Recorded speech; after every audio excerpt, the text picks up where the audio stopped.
세계 정세 해부에 다시 오신 여러분 환영합니다. 존경하는 여러분, 이전에 내세웠던 핵심 목표는 여전히 바뀌지 않았습니다. 몰도바가 오늘 안전한 것은 우크라이나 국민이 보여준 끈질긴 회복력 덕분입니다. 수년 동안 블라디미르 푸틴은 유럽에서 자신의 패를 키우기 위해 이른바 대리 세력을 먹이고 또 먹여왔습니다. 대륙을 안에서부터 썩게 만들겠다는 발상은 참으로 집요했고 그 무대에는 헝가리, 슬로바키아 그리고 트란스니스트리아가 있었습니다.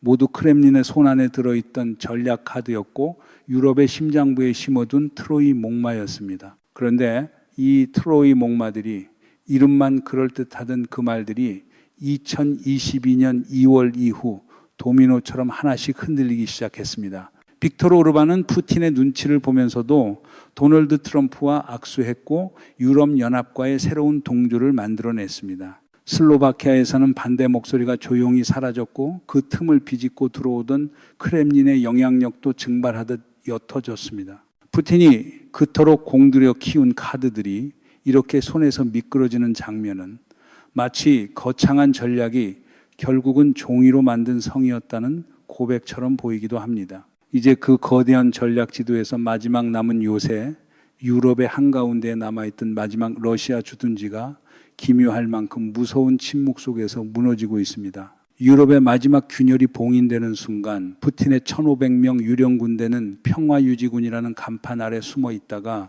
그 간판과 함께 통째로 갇혀버렸습니다. 평화라는 단어를 붙이면 모든 것이 평화가 되는 줄 아는 듯한 태도는 늘 그랬지만 현실은 라벨로 움직이지 않습니다. 그들은 군사적 존재와 수십 년의 영향력까지 몽땅 끌어안은 채 역사상 가장 조용하지만 가장 치명적인 포위에 놓였습니다. 이 작전은 일상적인 국경 경비 강화나 단순한 통관 절차 변경이 아닙니다.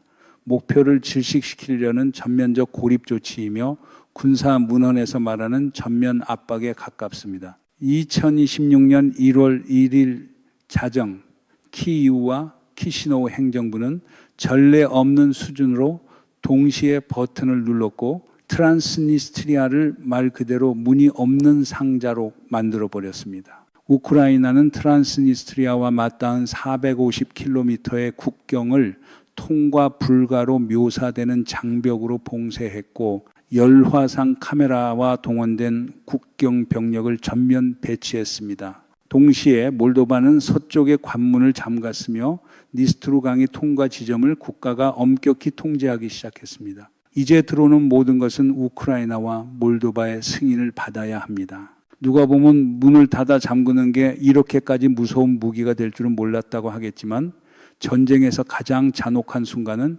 종종 총성이 아니라 보급선이 끊기는 순간입니다. 트란스니스트리아에 갇힌 1500명의 러시아 병사는 서류상으로는 평화유지군이라는 가면을 쓰고 있지만 실상은 현대전에서 가장 기이한 인질 위기의 당사자가 되었습니다. 그들의 처지는 고전적인 포위전보다도 더 절박합니다. 탄약이 있다 해도 전차를 굴릴 디젤 연료가 부족하고 병력을 먹일 보급선이 없으며 결정적으로 모스크바와의 물리적 연결이 잘려나갔습니다. 현장 오신트 보고와 지역 소식통 자료에 따르면 해당 지역의 러시아 지휘 체계는 공황 상태에 가깝습니다. 재고를 점검하고 현재 자원이 겨울을 버티기엔 충분하지 않다는 보고가 나온다는 것입니다. 수년간 러시아의 무제한 공급으로 연명해온 구조가 주 동맥이 끊긴 장기처럼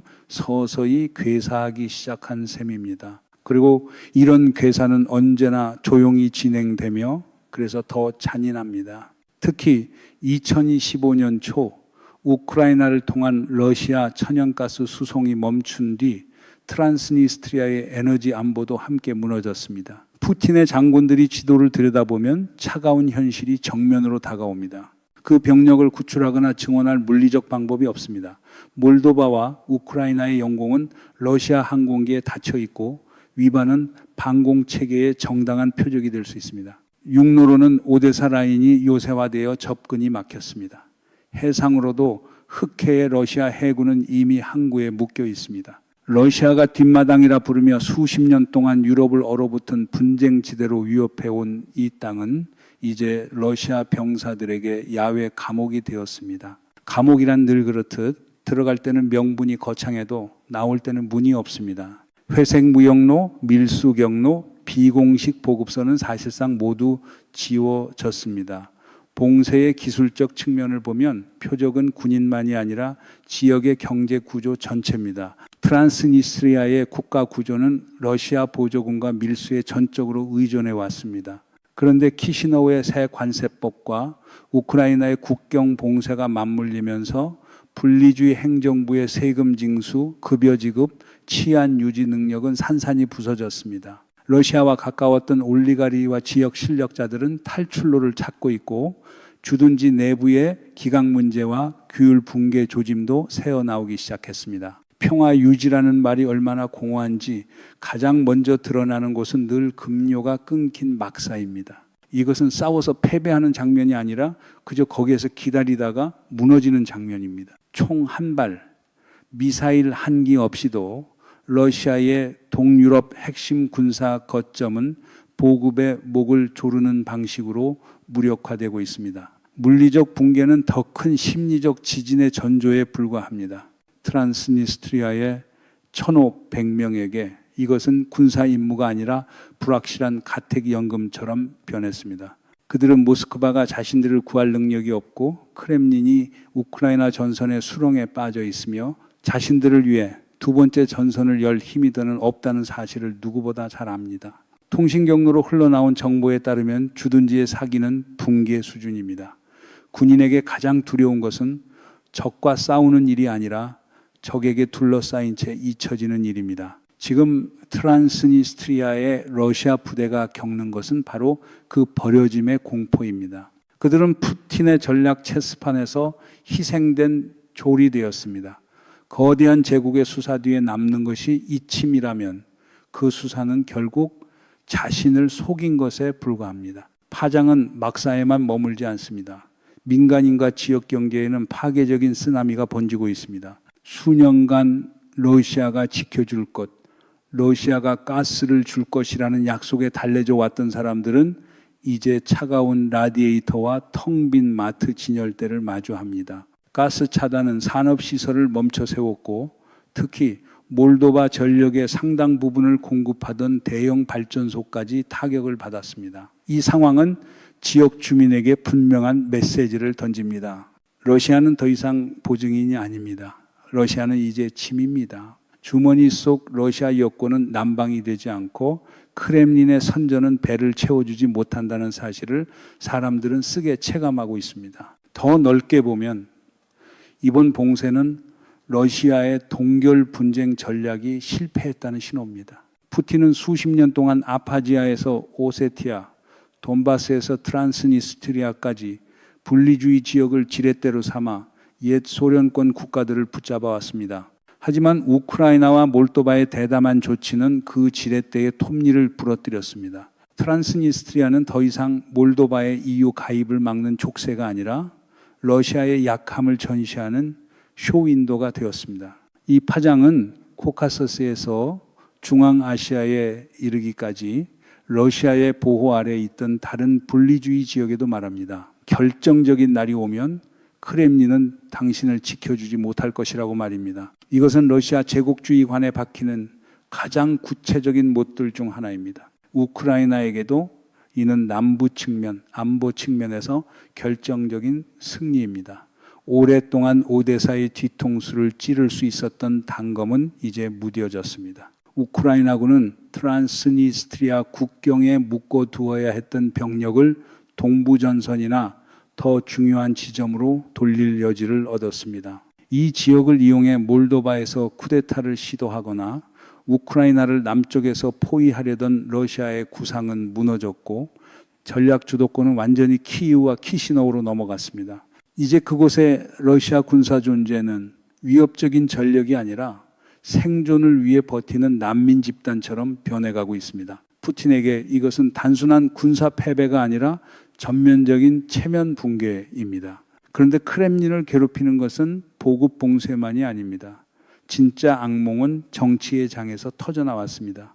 키시노우에서 나온 한 발언이 모스크바의 기초를 흔들었습니다. 몰도바 대통령 마야 산두는 수년간 외교적 예의라는 이름으로 덮어두었던 금기 카드를 꺼내 탁자 위에 올려놓았습니다. 작은 나라가 민주주의로 주권 국가로 살아남고 러시아에 저항하기가 점점 더 어렵다고 말하며 가능한 국민 투표에서 루마니아와의 통합에 찬성표를 던지겠다고 세계에 밝혔습니다. 이것은 단순한 정치적 소망이 아닙니다. 러시아를 유럽의 지도에서 지워버릴 수 있는 법적이고 전략적인 함정입니다. 산두는 방어선을 긋는 데서 멈추지 않고 러시아가 즐겨 쓰던 게임 자체를 거꾸로 돌려 러시아를 체크메이트하려는 반격에 들어갔습니다. 이 움직임의 전략적 깊이를 이해하려면 장군의 눈으로 지도를 봐야 합니다. 몰도바가 루마니아와 통합하면 몰도바 영토는 기술적으로 곧바로 EU와 나토 영토가 됩니다. 이 시나리오에서 트란스니스트리아에 갇힌 1,500명의 러시아 병사는 평화유지군에서 점령군으로 순간 전환됩니다. 나토 국경 안에 불법적으로 주둔하는 점령군이 되는 것입니다. 이것은 푸틴에게 지정학적 자살에 가깝습니다. 러시아가 나토 영토에서 군사적 존재를 유지하는 것은 국제법상 가장 심각한 위반 중 하나로 간주되며 나토 제5조라는 집단방위의 문턱을 건드릴 수 있습니다.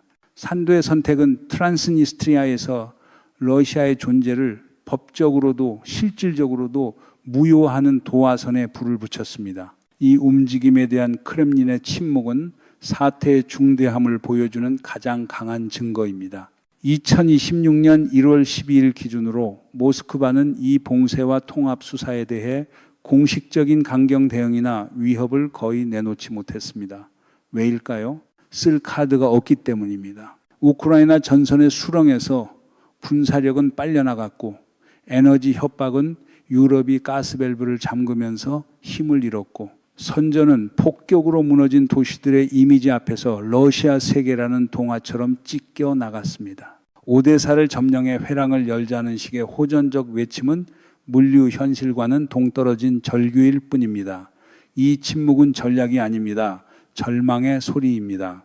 그리고 절망은 대개 자신이 만든 함정에 스스로 빠졌을 때 가장 조용해집니다. 산두의 통합 카드는 이 지역에서 러시아의 하이브리드 전쟁 도구도 무력화합니다. 가가우지아 같은 칠러 성향 지역이 나토의 강한 국가인 루마니아의 일부가 된다면 모스크바의 잔잔한 도발은 더는 효과를 내기 어렵습니다. 루마니아의 군사력과 경제력은 몰도바의 취약한 구조를 보강하고 러시아의 분할 통치 전략을 역사 속으로 밀어 넣을 것입니다. 이것은 단순한 국경의 변화가 아니라 동유럽 안보 구조를 다시 쓰는 일입니다. 푸틴식 끝없는 국경 전략은 몰도바와 우크라이나의 국경에서 철조망과 닫힌 관문에 가로막혔습니다. 이 지정학적 수를 온전히 이해하려면 역사라는 먼지 쌓인 페이지를 펼쳐 이 지역의 DNA에 새겨진 오래된 상처를 봐야 합니다. 몰도바와 루마니아의 유대는 단순한 이웃 관계가 아닙니다. 같은 언어와 문화를 공유하던 한 민족이 제국의 힘에 의해 찢겨나간 이야기입니다. 1918년부터 1940년까지 몰도바는 당시 베사라비아로 불리며 루마니아 왕국의 일부였습니다. 그러나 이 오시프 스탈린의 펜과 몰로토프 리벤트로프 협정의 협상으로 이 땅은 소련에 편입되었습니다. 사람들은 인위적인 몰도바 정체성 아래로 밀려났고 인공적인 국경선이 그어졌습니다. 오늘 마야 산두의 재통합 호소는 85년의 역사적 과로를 닫고 지역에서 스탈린의 유령을 몰아내려는 시도이기도 합니다. 러시아가 트란스니스트리아를 집요하게 붙잡는 이유도 여기에 숨어 있습니다. 소련이 붕괴하던 1990년대 초 몰도바의 루마니아 통합 가능성이 거론되자 모스크바는 곧바로 트란스니스트리아 카드를 꺼내들었고 1992년에 내전을 촉발했습니다. 목표는 단순했습니다. 몰도바의 발목에 족쇄를 채워 서방으로 가지 못하게 하는 것. 그 1,500명의 러시아 병사는 그 족쇄를 지켜왔습니다. 하지만 이제 역사가 뒤집히고 있습니다. 그 족쇄는 더 이상 몰도바를 붙잡는 무게추가 아니라 러시아를 끌어내리는 돌이 되었습니다. 산두의 국민투표 카드는 30년 전 러시아가 설치한 함정을 러시아 자신에게 되돌려 꽂고 있습니다. 대통합은 지도만 바꾸는 일이 아닙니다.